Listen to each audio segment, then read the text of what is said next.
The headlines in the newspapers, oh, William Ruto is traveling again. I wish they knew the kind of schedule that I have. I wish they knew what I've come to do. I have not come here as a tourist. I have not come here to waste time.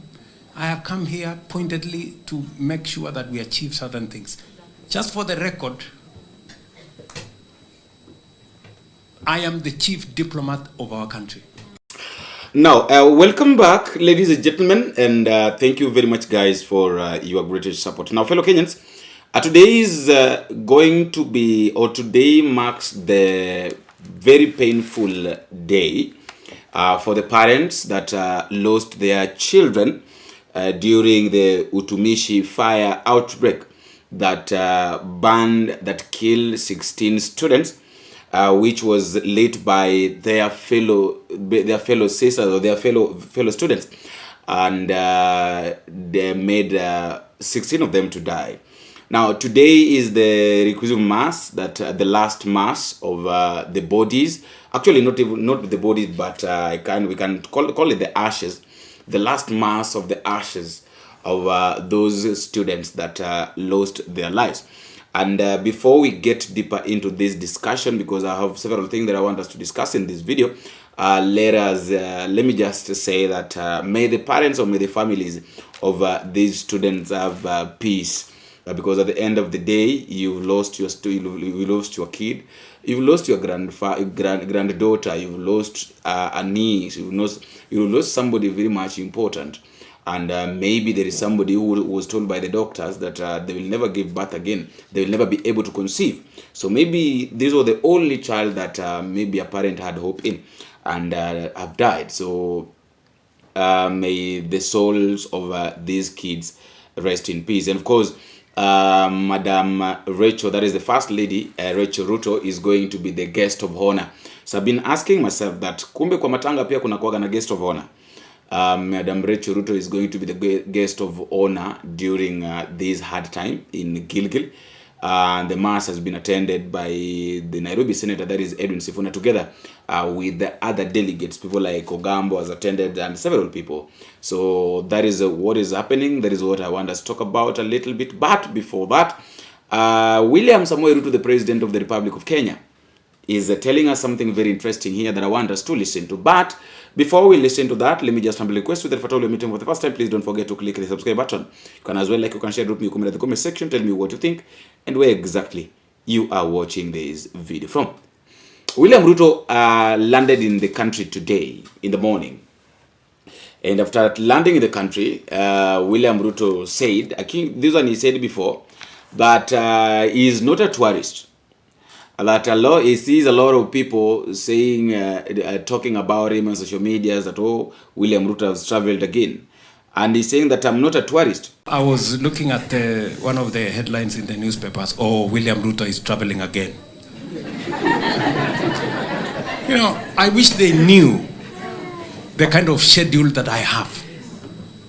I wish they knew what I've come to do. I have not come here as a tourist. I have not come here to waste time. I have come here pointedly to make sure that we achieve certain things. Just for the record, I am the chief diplomat of our country.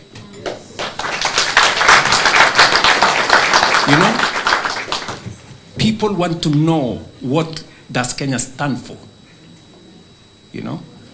I was in Brussels. And there were two fundamental things that I wanted out of Brussels. Number one, we have an economic partnership agreement that is working, that has a bit of a problem.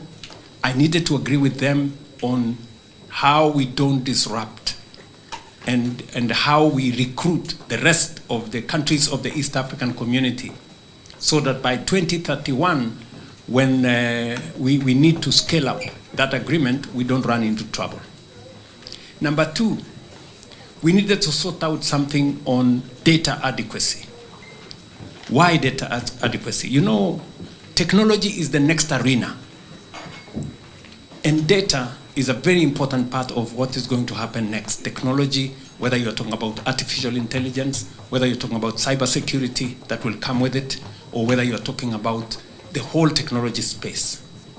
We've been discussing this with the EU, but I had to come so that we agree with them, and I'm very happy that we secured an agreement that by September this year, going into August, we will have a framework. It will be taken to the EU Parliament, and hopefully by early next year, Kenya will be as good as any European country.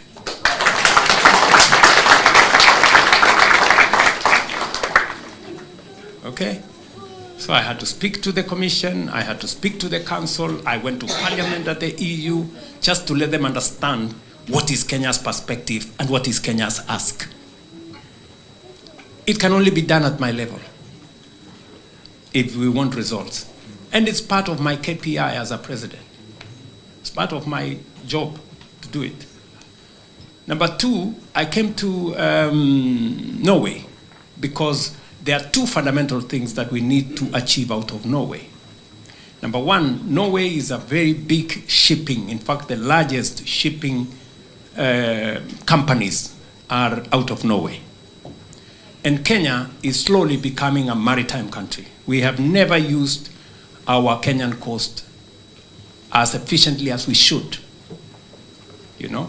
So, and I have taken the decision, I did at the State Department for blue economy intentionally, because we can actually scale up our revenues from the blue economy from about 20 billion Kenya shillings to 120 billion Kenya shillings if we do the right thing. We can double it 6 times. We can, you know, increase it 6 times. What he's saying is that he has a very, very tight schedule as the president, and of course he is the chief diplomat of the country Kenya, so nobody should question him where he's going, what he's going to do, and how he's going to be there. But then, you know, we have to talk about this because at the end of the day, it is our money, it is the taxpayers' money, it is the public's money that is being used. So if we don't question the president, if the president doesn't want to be questioned, then what does he expect? Ana expect nini ifanyike? Kama hataki si wenyewe tuulize maswali ya kwamba ameondoka kule ambako anaenda, ameenda kutumia hela ya kina nani, ameenda kutumia hela gani? So things like those. Now, can we talk about this issue of Utumishi girls and Mama Rachael Ruto? Kwamba moja kwa moja tunaelekea katika eneo la Gilgil ambapo tayari mama wa taifa Bi Rachael Ruto tayari kishawasili katika eneo hilo ambapo ibada ya wafu ya wasichana 16 waliofariki katika shule ya upili ya Utumishi Academy huko Gilgil inafanyika hii leo, na ikumbuke kwamba hapa leo ni majeneza 15. La 16 ilikuwa ni msichana kutoka eneo la Kwale katika dhehebu tofauti ambaye ni dini ya Kiislamu, aliweza kustiriwa mapema wiki iliyopita, lakini hii leo ni ibada ya wafu ya wasichana 15 ambao kama mnavyoona Bi Rachael Ruto tayari kishawasili kuangalia, ama yeye ndio mgeni wa heshima kuangalia ratiba mzima itakavyoendelea siku hii ya leo. Mtazamaji, mbali na yeye ni kwamba pia tunaarifiwa na Ben Kirui, waziri wa elimu Migos Ogamba pia tayari kishawasili, na wakati wote kuanzia sasa basi ibada hiyo ya wafu inatarajiwa kuanza. Na mtazamaji, ni picha zinakujia. Na mtazamaji, kama unavyoona ndio majeneza tayari yameletwa katika eneo hilo ambapo ibada ya wafu inatarajiwa kuanza wakati wote kuanzia hivi sasa. Ibada ya wafu 16 ya wasichana 16 waliweza kuangamia kutokana na ule mkasa wa moto katika shule ya upili ya Utumishi Gilgil ambapo inafanyika hii leo, na kama nilivyotangulia kusema hapo awali ni kwamba mgeni wa heshima atakuwa ni mama wa taifa Rachael Ruto ambaye atakuwa katika ibada hii, na baada ya muda usiku mrefu basi mtazamaji tutaweza kuungana naye Ben Kirui atujuze mengi zaidi kuhusiana na kile ambacho kinachoendelea kwa hivi sasa. Na kama mnavyoona tunasema kwamba ni buriani kwa Jen Kimani, Julie Hinga, Fortune na pia vile vile Cheryl Onderi ni miongoni mwa wale ambao waliweza kuaga dunia kutokana na ule mkasa wa moto katika shule ile ya upili ya Utumishi Gilgil kule Nakuru. Lakini mbali na hayo mtazamaji, tukirudi studioni, I don't know why in this country we have people who likes pretending. We have leaders who really like pretending. By saying that we have leaders who likes pretending, this is what I mean. Remember, when this issue happened, I know kuna mtu atasema kwamba what did you want her to do? When this issue happened, a lot of people, several people, actually the government, walikuwa na mikutano yao, maombi yao. Na wakati ambapo walikuwa na maombi, they never talked about, I don't remember them talking about issue anywhere. And then all of a sudden things changed, and I don't know how things change. Baada vitu kubadilika, ndio sasa kaanza kuonekana, wakaanza kuonekana ni kama they really care, but they don't care.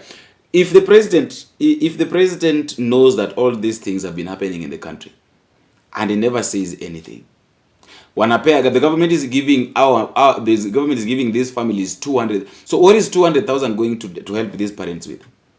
Umepoteza mtoto wako, umelipa fee. Imagine hiyo fee yenye mzazi amelipa hata ni mingi. Pengine mtu amelipa milioni.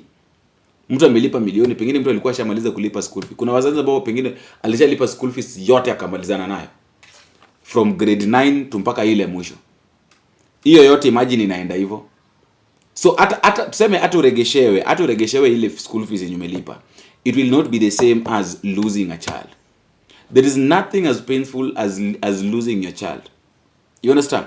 Hakuna kitu kigumu, hakuna kitu uchungu sana kama kupoteza mtoto. Mtoto ambaye umemzaa ni uchungu sana. And then unapoteza huyu mtoto kwa sababu kuna watoto wengine mali fulani ambao walikuwa na hii mchezo. I want you to look at this thing this way. You're losing your child because some children somewhere decided to kill your child. How painful is that? Ati kwa sababu walikuwa seriously. There's some of the things that we really need to dig deep and talk about them, because if we don't talk about them, then a lot of issues, hizi vitu zinaenda zitaongezeka tu na sisi wenyewe ndio tutakuja kuumia. I really don't understand. I've never understood what has been going on or what is going on in our country based on these issues of these guys. Based on the issue, what is the government saying? We start from there. What is the government saying concerning schools, mashule kufungwa, watoto kugoma? There is something happening. There is something that is going on. We don't know what it is. Either it is spiritual or we really don't know. And why is it that this thing is happening just right now? Kwa nini? Kwa nini haikuwa inafanyika hizo miaka zingine? Imefanyika tu just immediately after Utumishi girls shule imechomwa. Kwa nini ambacho unataka kuniambia nini ambacho kinaweza kika-affect all the students all over the country at once? And then now usikie Lenana, mara usikie wapi, up to a point mpaka the day school students that are going to school in the morning and going back home in the evening are saying that wanataka kurudi nyumbani. Like wamekuwa shuleni wanajua vizuri ikifika jioni tunarudi nyumbani. They are insisting that they want to go back and stay at home. I don't know whether you are seeing that. What is it? What is it that is really going on? I would like somebody to tell me. I would really like somebody to explain to me this, because I'm really failing. I don't get the point. Najaribu kuangalia kile ambacho kinafanyika hapa na sielewi kabisa. Maybe somebody can tell me that, oh Bonnie, you know what? This is what is happening. You know what? This is what has happened. You know what?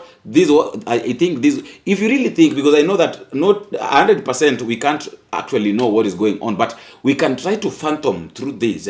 We can really phantom through this, over this. We can ponder over this and say that, okay, maybe this one is the problem. Because you can't just tell me that our wanafunzi wote mara moja, shule zote wanafunzi mara moja tu kitu kiwaingie na wakuwe na hiyo msukumo ya utaka kwenda nyumbani. There must be something going on. I would like to know what you think at the comment section, fellow Kenyans, but don't forget to also subscribe. Rachael Ruto, nimeona watu wanasema kwamba hata hiyo ndege yenye ilikuwa amepanda kienda nayo huko hata ndio ingeanguka. You know, let me say this. Sina ubaya, lakini unajua kama kuna mtu ambaye hata Rachael Ruto watu wana haja na yeye kuanguka na ndege. I think you understand, eh? Kama kuna mtu tu mmoja ambaye watu wako na haja naye kuanguka na ndege, hata sio Rachael Ruto hakuna hata mtu mwenye anataka afe. Hakuna, because at the end of the day she's not affecting anything. We have to understand that there is nothing that Rachael Ruto is affecting in a negative way or positive way. Her presence, her absence is not felt. But there is somebody somewhere. Mimi sitataja ni nani, pengine utaniambia kwenye sehemu ya maoni. There is somebody somewhere mwenye watu wanasema huyu naye Huyu naye kitu kikifanyika tu na pande tu ndege hivi. Nimeona wakati ambapo rais anasema, mimi sisema ni rais. Wakati ambapo rais anasema kwamba he normally has a tight schedule. Watu wanasema kwamba hiyo tight schedule yako wakati ambapo umeenda hivyo, si uende kabisa, we'll celebrate. Anyway, let me know what you think. I don't want to talk too much. Let me know what you think at the comment section, and also tell me where you're watching this video from. But don't forget to click the subscribe button.